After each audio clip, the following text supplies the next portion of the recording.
After the Germans defeated France, their soldiers were sent to Paris for rest and recreation.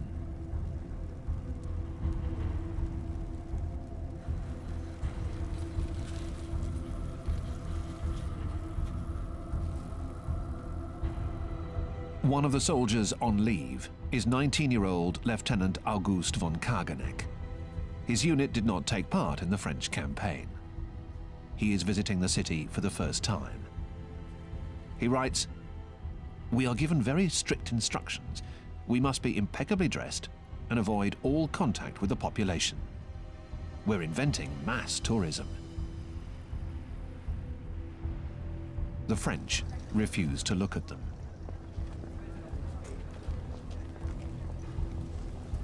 Some have started to fight back.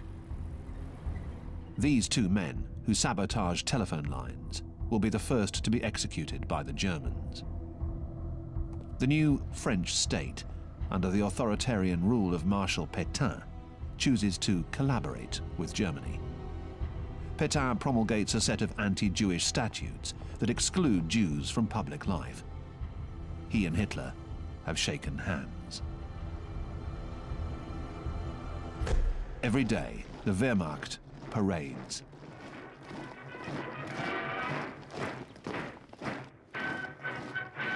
The Germans occupy the capital cities of Europe.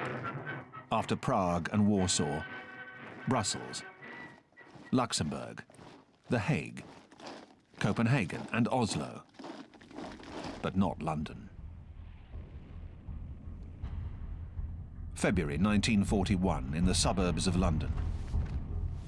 Rose, who is only 3, has already lived through 2 years of war.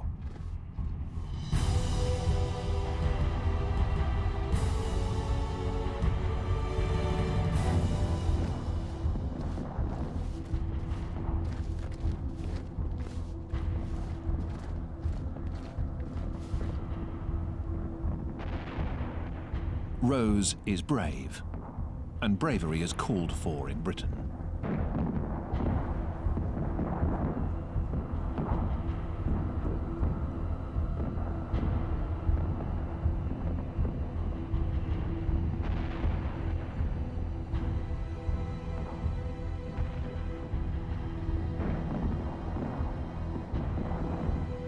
Great Britain's cities have been devastated by German bombs.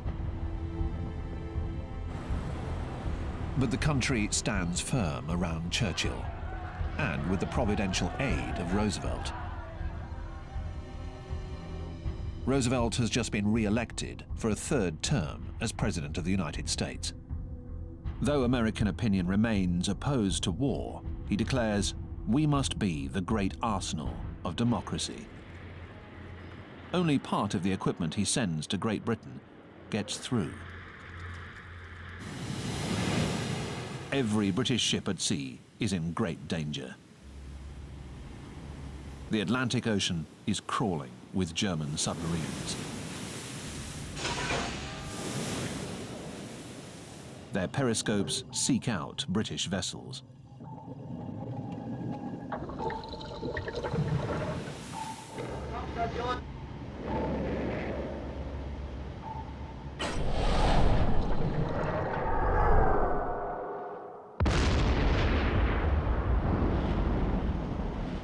Churchill is worried. Soon, nothing will get through, and the outcome of the war seems uncertain. Great Britain is an island. This is an advantage as well as a disadvantage, but it is the best hope for the countries under occupation. The German submarines, or U-boats, now have the French harbours at their disposal. Grouped into packs using torpedoes and cannons, these wolves of the Atlantic succeed in sinking 4 million tons of British shipping in 1941 alone.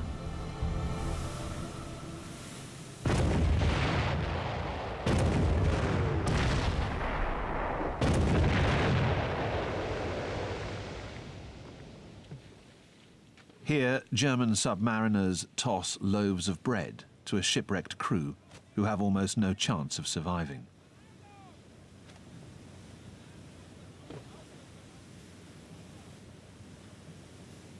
They will die of thirst, of hunger, of cold, or by choking on oil.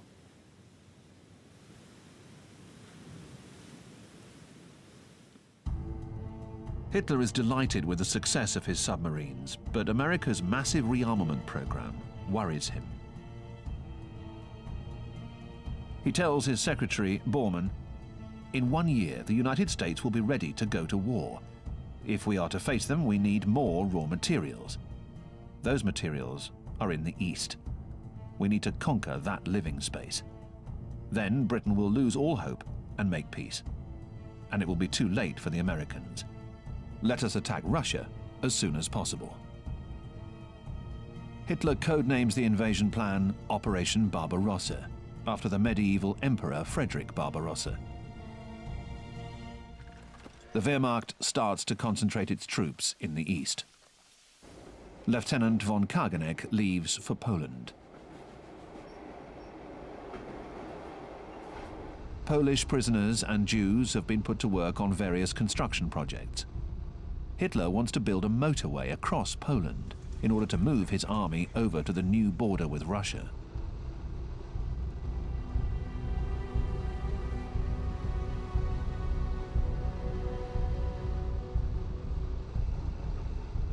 This is where the 9th Panzer Division is installed, along with von Kageneck's regiment.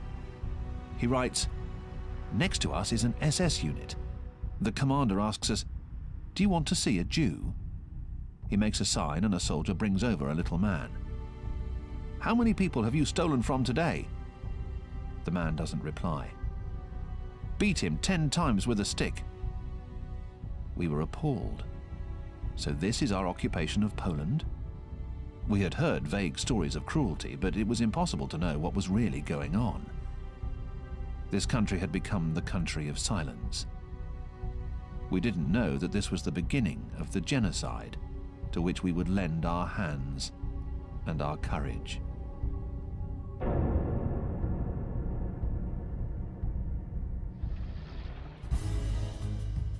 Hitler defers his plans for an offensive in the east. He has to help out his ally Mussolini, who wants to fight his own separate war. Il Duce has just been routed by the British in Africa. The Italian army is in disarray in the desert. To rescue Mussolini from disaster, Hitler dispatches one of his best generals over to Libya, General Rommel, along with his armored division, the Afrika Korps.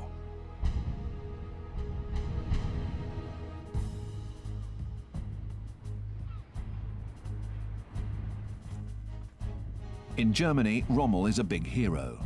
He is the man who took Cambrai, Arras, Rouen, and Cherbourg in May and June of 1940. And he is a true Nazi, a devotee who has served Hitler with great zeal and efficiency from the very beginning. Rommel believes in tanks and in the lightning war. He quickly orders the Afrika Korps to set off for the British positions.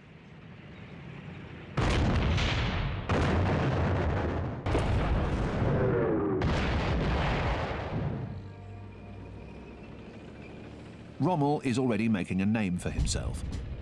The British circulate his picture with the description, "This man is dangerous." Hitler attacks Greece, a country that Mussolini has already tried to take. After his blitzkrieg in the Balkans and his occupation of Yugoslavia, he drops his paratroopers over Crete. Hitler has secured his southern flank for the invasion of Russia, but he has lost precious time. Operation Barbarossa has been delayed by several weeks. A grand military parade is traditionally held in Moscow's Red Square to celebrate International Workers' Day. Special preparations have gone into this one, however. Stalin wants to make a big impression on the Germans. He's been receiving information from his spies, warning of the imminence of an attack. But he finds it hard to believe that Hitler would dare to break the German-Soviet non-aggression pact so soon.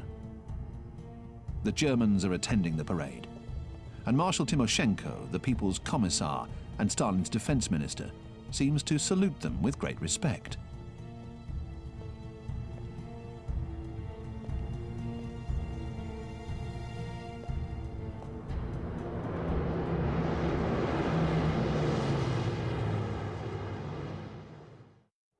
Hitler is ready to attack, but he wants to avoid fighting on two fronts.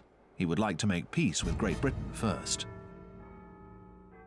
In the suburbs of London, in a house that has been spared by German bombs, Rose is helping her parents, who are listening to the radio. Suddenly, an astonishing announcement comes over the BBC.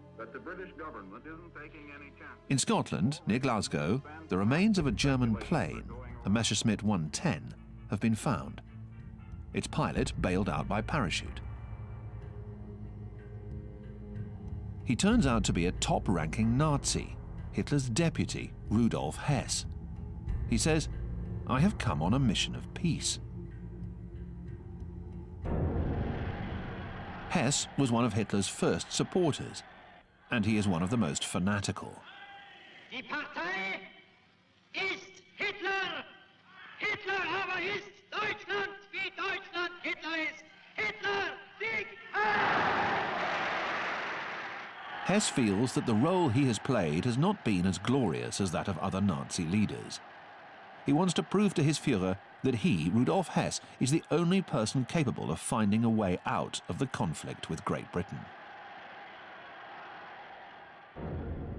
But he is immediately locked up. Churchill rejects his overtures, and Hitler disowns him. Hess will remain in prison for the rest of his life. Meanwhile, intelligence reports indicate that Hitler is planning to invade the Soviet Union. But Stalin ignores the reports, just as he ignores the last message sent by Richard Sorg, a Soviet spy based in Tokyo. The document, dated 30th of May 1941, warns of a German attack. In fact, Stalin continues to send raw materials to the Reich. Since the signing of the German-Soviet Non-Aggression Pact, he has exported thousands of tons of oil, chrome and nickel to Germany, all of which helped Hitler to conquer France. The last trainload is sent off on the night of the 21st of June 1941.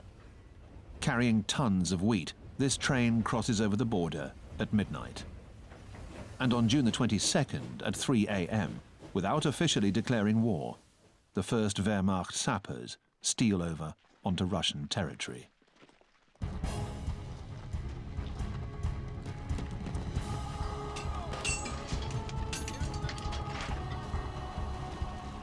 They are followed by 153 German divisions, as well as by Finnish, Romanian, Slovakian and Hungarian troops.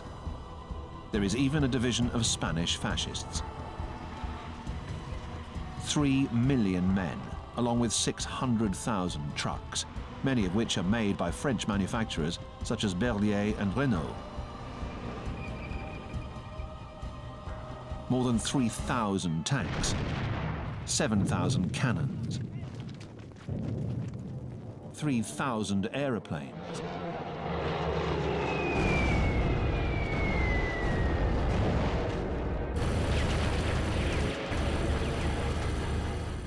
within 24 hours, 1,500 Soviet aircraft are wiped out on the ground.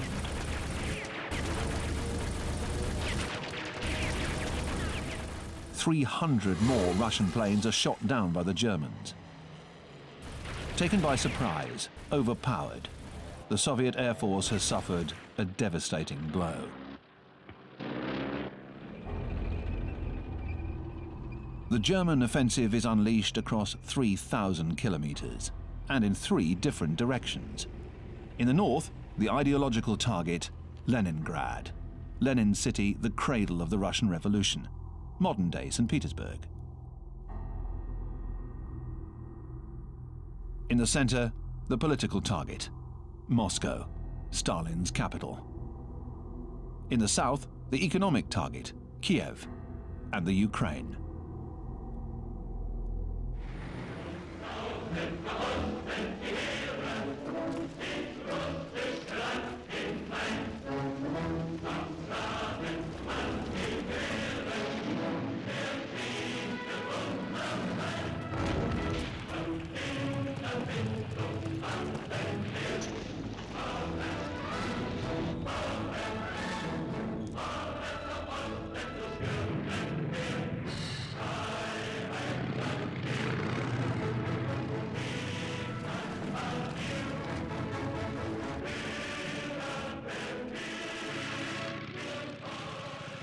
In the northern Baltic states, the Germans are sometimes hailed as liberators.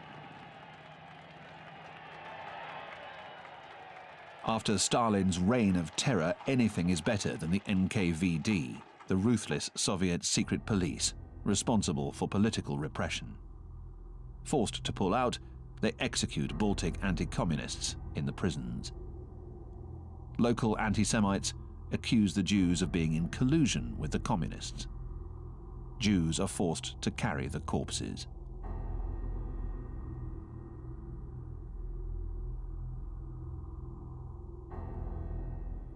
Across the Baltic states, people start organizing pogroms against Jews, which the Germans encourage with special instructions like, "Do not leave any traces." Burning the bodies is one way of eliminating them.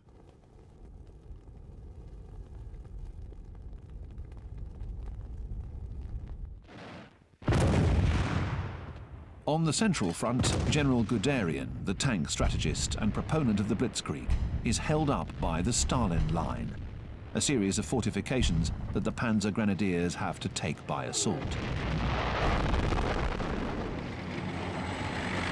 Guderian continues to advance.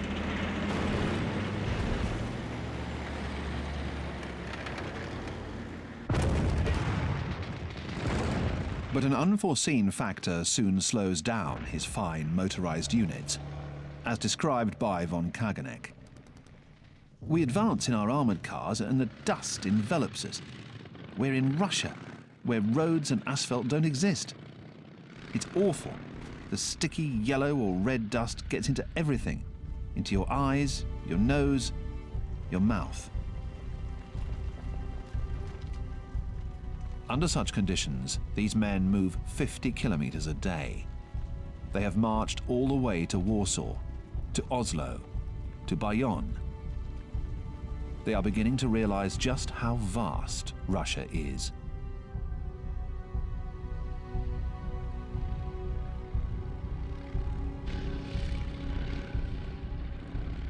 Hundreds and hundreds of kilometers go by without a single village in sight.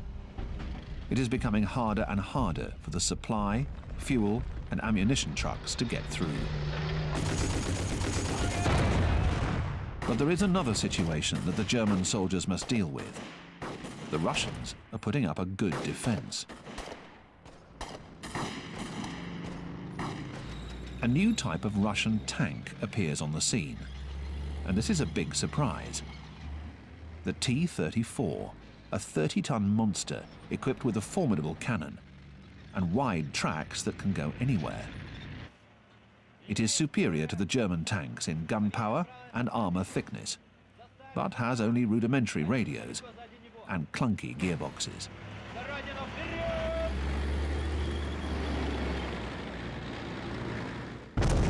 The only weapon powerful enough to neutralize it is the German 88 cannon.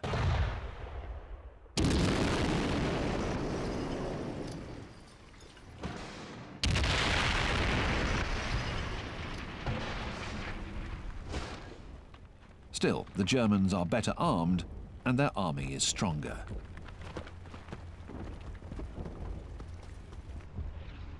But these Ivans, as they call the Russians, will fight tooth and nail until the very end. The Russians have already suffered heavy losses, but the German casualties are also rising.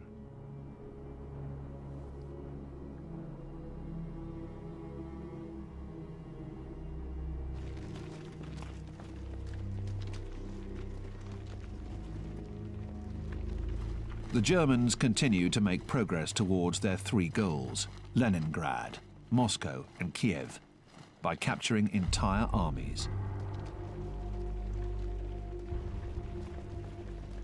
Hitler's orders are to immediately execute all political commissars, members of the Communist Party whose job is to oversee the officers and keep an eye on the soldiers in each military unit. Guderian is opposed to this criminal order. However, according to the commander of the 4th Panzer Army Group, General Herpner, this war must be led with unprecedented brutality. There is to be no mercy for the Bolsheviks.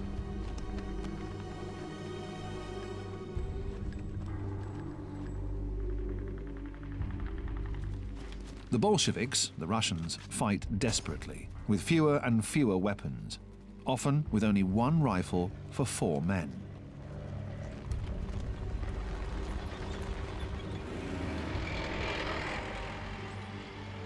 They are forced to retreat along the entire front.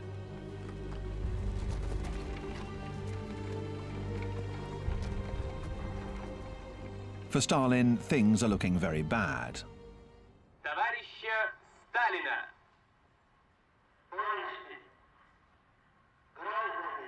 With his heavy Georgian accent, he pronounces words he's never used before. He calls the Russians my brothers and my sisters. He tells them the truth. We're under attack by Hitler's Germany. The enemy is cruel and implacable. A grave danger hangs over our country. In the darkest hour, he dares to predict, is it true that German fascist troops are invincible? Napoleon's army was considered invincible, but it was beaten.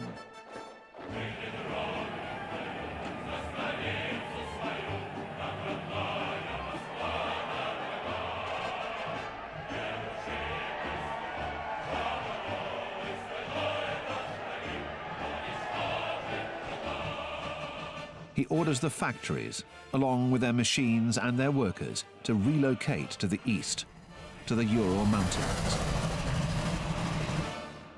And he gives farmers and peasants an absolute order. Leave. Leave your izba, your house. Destroy everything. Leave behind nothing that can be of any use to the fascist Hitlerite aggressor. This is Stalin's scorched earth policy.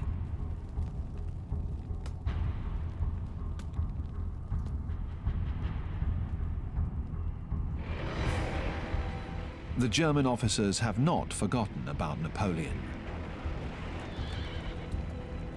In 1812, the Russians defeated Napoleon's Grand Army by burning their towns and fields, and then massacred the French in the Battle of Berezina.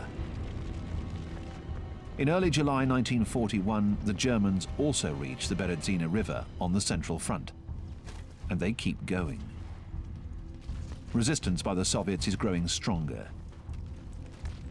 On the other side of the river, an unpleasant surprise awaits the Germans. The Russians have set up a new kind of artillery, a rocket launcher called Stalin's Organ, or Katyusha, because it sounds like a nest of organ pipes. A most terrifying weapon.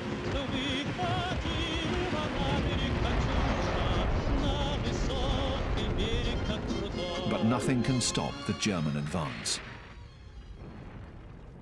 By mid-July, they have reached Smolensk, the last big city before Moscow.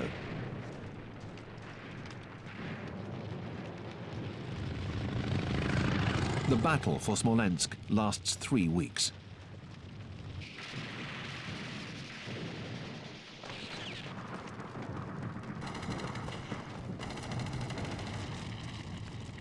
The Russians fight until the very end, despite the calls for surrender coming over the German loudspeakers.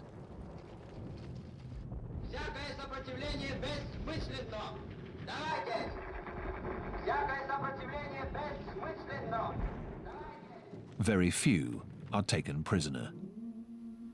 Some of the survivors go into hiding in the deep forests and become insurgents.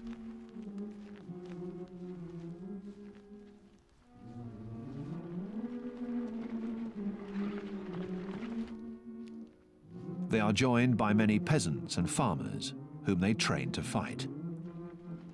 They hunt down traitors and disrupt the enemy's communication lines.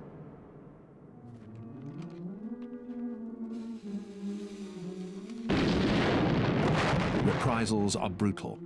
The Führer orders, immediately liquidate all people suspected of harboring even the smallest amount of hostility.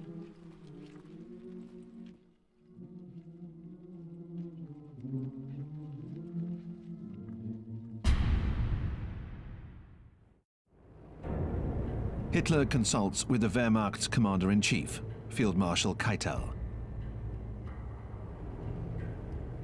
Operation Barbarossa is slowing down. Some of the generals believe that Hitler's strategy of using a three-pronged attack is to blame.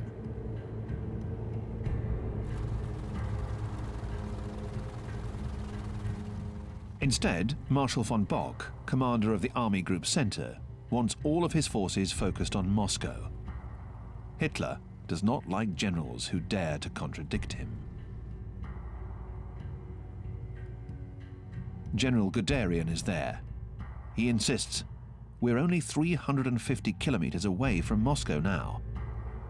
"You understand nothing," says the Führer. "You know nothing of wartime economics. First, we need the wheat from the Ukraine, so that they don't starve us as they did in the previous war. Moscow is nothing but a symbol. We'll take care of it later." He orders Guderian to swing south towards Kiev in order to close the pincer around the Russian armies still operating in pockets to the rear of the Wehrmacht.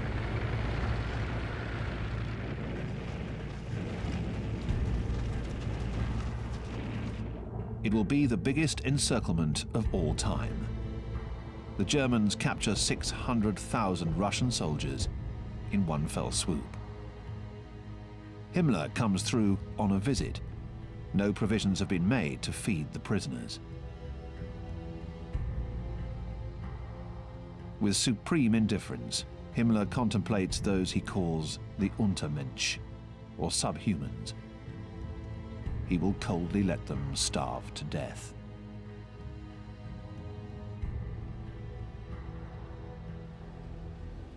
Lieutenant von Kageneck writes, "We lived quite well in the Ukraine.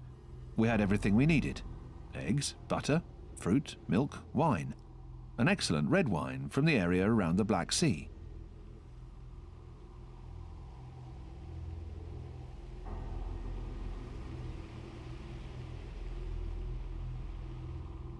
He goes on, "The Ukrainians would come up to us, smiling, filled with joy. The women would bring us bread and honey. They saw us as their liberators."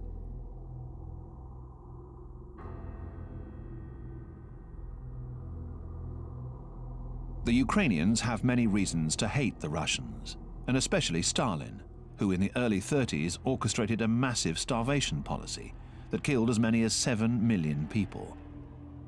Many Ukrainians, some anti-Semitic, also incriminate the Jews and carry out pogroms, such as here in Zolochiv, while the Germans look on. In fact, many Ukrainians side with the Nazis. But Germany will spoil this opportunity to gain an ally. Marshal Goering, the second highest-ranking figure in the Reich, comes to the Ukraine. He says, "No useless mouths to feed. Those who can work will work for the Reich. The rest will die. Those who work will give everything they have until they themselves die."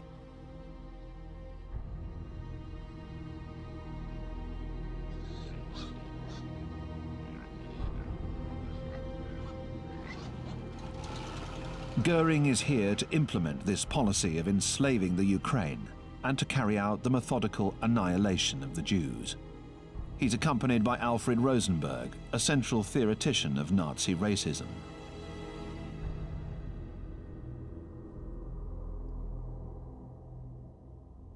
Himmler and Heydrich set up execution commandos called Einsatzgruppen that are composed of SS members, policemen, and Wehrmacht soldiers who round up the Jews.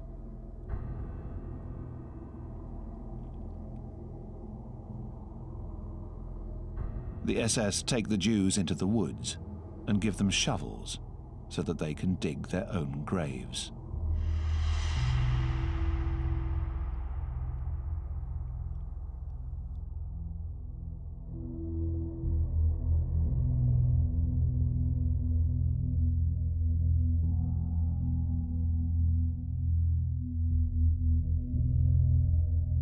But they decide that this process is too slow, so they order long, common graves to be dug and make their victims lie down on top of the last group of dead bodies.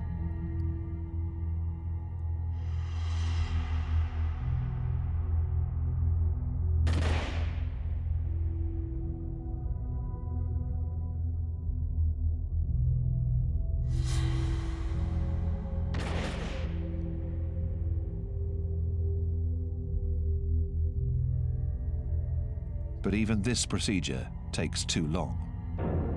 The SS prepare a ravine known as Babi Yar near Kiev. 33,771 Jews will be executed in 2 days. Men, women, and children.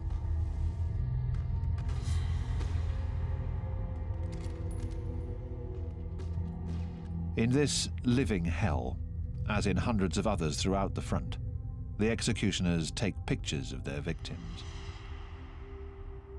This premeditated, cold-blooded massacre of 1 million Jews will come to be known as the Holocaust by bullets. But Himmler is not pleased. He has attended one of the Einsatzgruppen's so-called actions. Noticing the psychological burden that these mass killings have on his soldiers, he begins searching for alternative methods. This would lead to the use of the gas vans with exhaust pipes hooked up to their rear compartments, and a year later, the gas chambers. In the north, the long siege of Leningrad begins.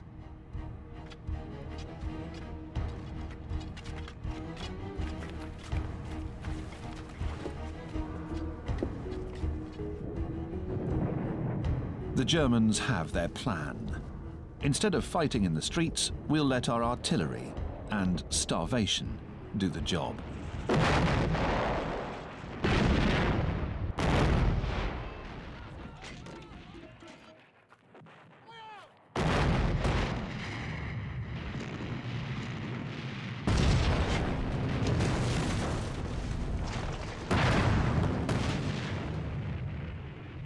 City buildings are destroyed.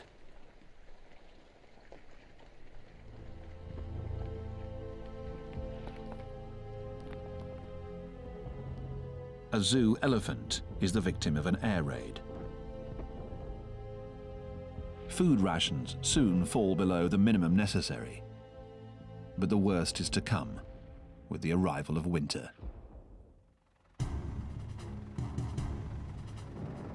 In the south, Guderian finally receives the order from Hitler to rejoin the other armies up north and proceed towards Moscow.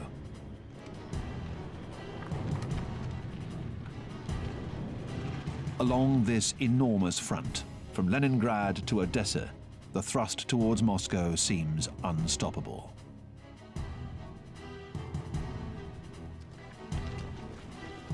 The Germans take another 700,000 prisoners. General Jodl, Chief of Staff of the Wehrmacht, says, "We have won the war."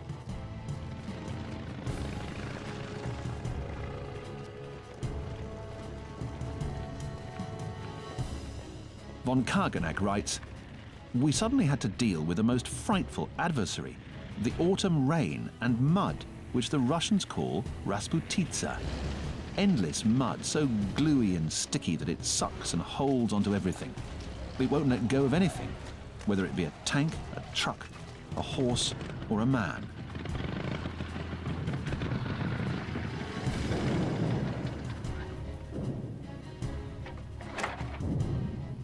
It makes any movement impossible. We do 5 to 8 kilometers a day instead of 30. Putting one foot in front of the other requires superhuman effort. The panzers, the pride of the Wehrmacht, are brought to a standstill.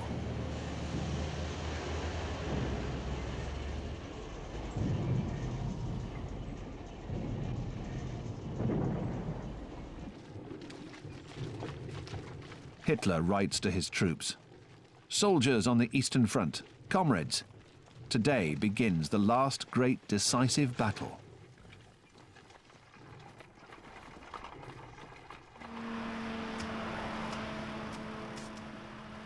And all at once, the German army starts moving again towards Moscow, because the frost has come and hardened the ground. The world is holding its breath. Will Hitler defeat Stalin? This is when right-wing extremists in the occupied countries start signing up to serve in the German army. Belgians, Danes, Dutchmen, and the young men in the LVF, the Legion of French Volunteers, decide to don the German uniform and fight on the Eastern Front.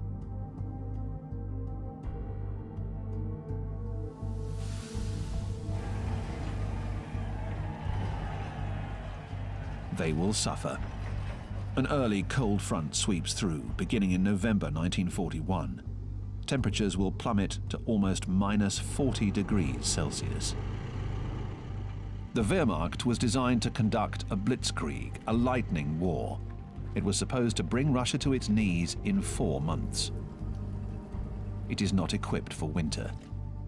Guderian writes in his memoirs, "It was a sight to see those half-starved, insufficiently clothed men fight over a poor shelter. They fight to control even the tiniest village.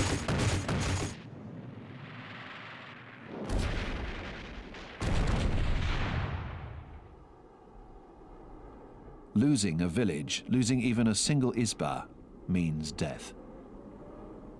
The men die of cold or dysentery. Diarrhea makes them run off 30 times a day. Dr. Happ, the Wehrmacht's physician, warns them, "You have to choose. If you pull down your trousers, you'll freeze to death. You must take apart the seam in the back, so you won't have to pull them down." In sharp contrast, the men in the Afrika Korps in the desert are able to fry eggs on the top of the sizzling surfaces of their tanks, while listening to the war song Lili Marleen.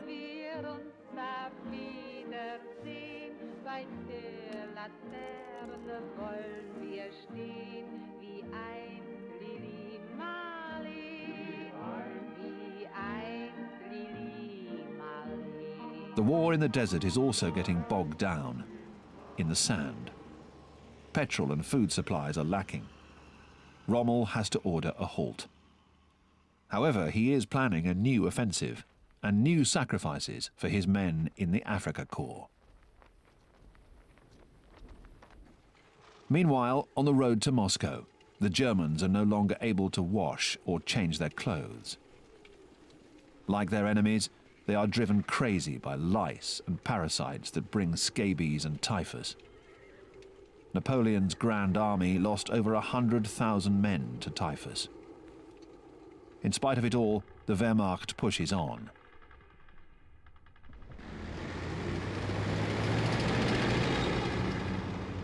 The German vanguard reaches the outskirts of Moscow and even the end of the bus line that goes straight to Red Square. While the Soviet army holds back the advancing German troops, Stalin orders the parade commemorating the anniversary of the revolution to be held as usual.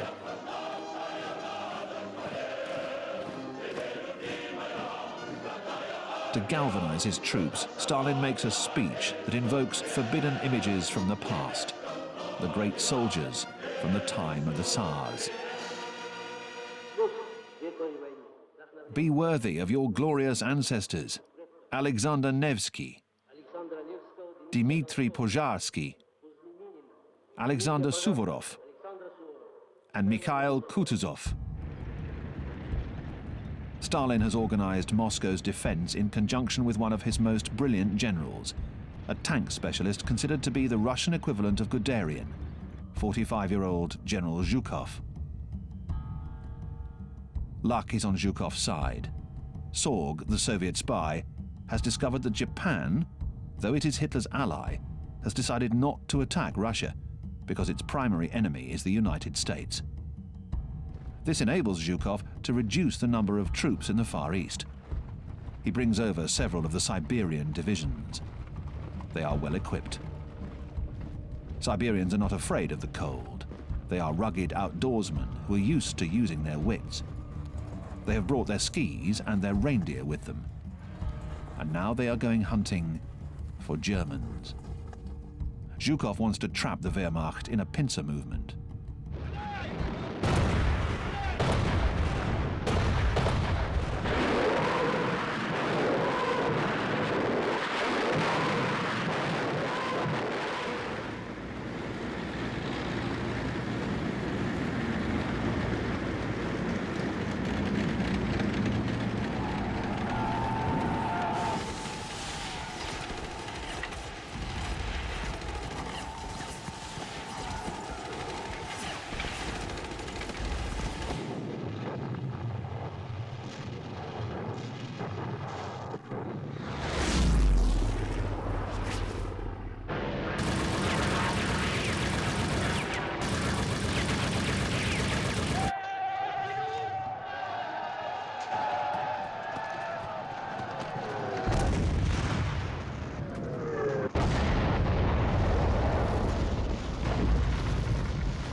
Some 30,000 Germans are killed or missing.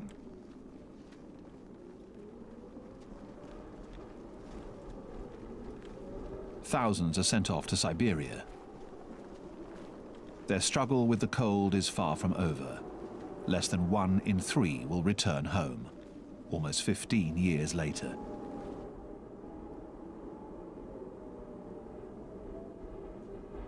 August von Kageneck is severely wounded and evacuated back to Germany. He writes, "Faith disappears, doubt becomes obsessive. Death becomes your best friend, man's only friend, because it will deliver you from your suffering." The suffering of the Russians is not over either. Their country has been ravaged. Moscow has been saved, but millions of people have been killed or taken prisoner. And the danger is still there.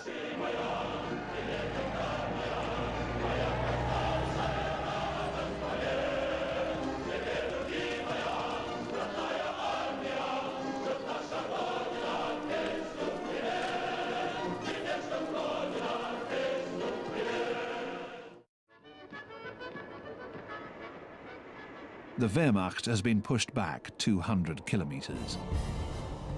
Hitler orders his army to defend that new line at all costs. He dismisses 35 generals, including Guderian, and takes personal charge of the Wehrmacht.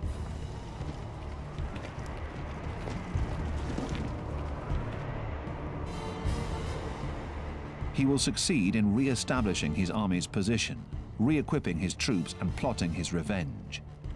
The Wehrmacht remains firmly planted in Russia. Hitler returns to his dogs back in his chalet in Bavaria. In his opinion, the defeat before Moscow was the fault of his generals and his diplomats. Weren't they the ones who had claimed that France and Britain wouldn't go to war for Poland? And of the Abwehr, the German intelligence service, that misinformed him about the state of the Russian army. Hitler adds, "The Bolshevik army is made up of peasants who fight with barbarian unconsciousness and workers trained by the fanatical mysticism of communism." But Hitler believes in his lucky star. He will prevail. He can enjoy himself in the company of his sycophants. Here, Bormann's mistress introduces him to a German movie star, the actress Magda Schneider.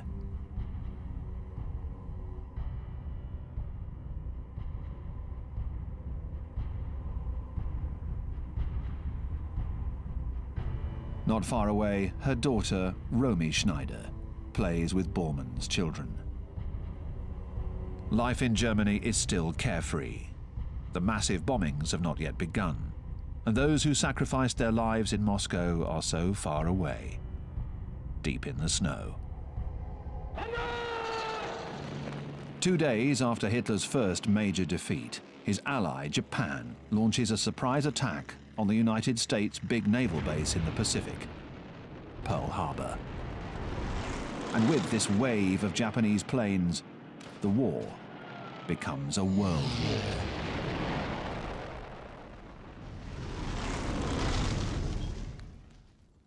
In London, Rose dances. She is already dreaming of Christmas. She hears her parents say, "Now the Americans will fight on our side. The Russians are on our side.